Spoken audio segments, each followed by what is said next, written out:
অর্থাৎ এক্ষেত্রে রাজ্য সরকারকে যখন সুকান্ত মজুমদাররা, শ্রমিক ভট্টাচার্যরা তারা দায়ী করছেন বিএলওদের এই মৃত্যুর ঘটনার পিছনে দায়ী রয়েছে রাজ্য সরকার, মুখ্যমন্ত্রী মমতা বন্দ্যোপাধ্যায় তিনি এর নেপথ্যে রয়েছেন, মানসিক নির্যাতন, চাপ, ভয় তৈরি করেছেন মুখ্যমন্ত্রী তার বক্তব্যের মধ্যে দিয়ে অভিযোগ তারা আনছেন।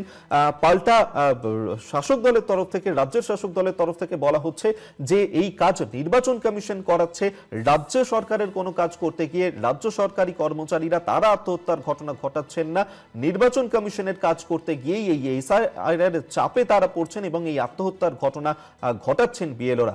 জলপাইগুড়ি থেকে শুরু করে চাপড়া, একের পর এক জায়গাতে এভাবেই বিএলওদের মৃত্যুর ঘটনা ঘটেছে, যা নিয়ে শুরু হয়েছে এই মুহূর্তে রাজনৈতিক তরজা এবং শাসক বিরোধী উভয় পক্ষই একে অপরকে দোষারোপ করতে শুরু করেছে এই এসআইআর এর চাপে হওয়া বিএলওদের মৃত্যুর ঘটনা নিয়ে।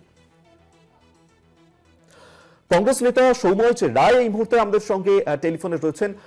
সৌম্যবাবু, রাজ্য সরকারের দায়িত্ব হচ্ছে যে বিএলওদের প্রশিক্ষণ এবং সুরক্ষা দেওয়া, পাশাপাশি শ্রমিক ভট্টাচার্য, সুকান্ত মজুমদাররা তারা বলছেন যে মমতা বন্দ্যোপাধ্যায় তিনি মানসিক নির্যাতন, চাপ, ভয় তৈরি করেছেন বিএলওদেরকে এবং এই মৃত্যুর ঘটনার পিছনে রয়েছেন মমতা বন্দ্যোপাধ্যায়, রাজ্য সরকার। আপনি কি বলবেন?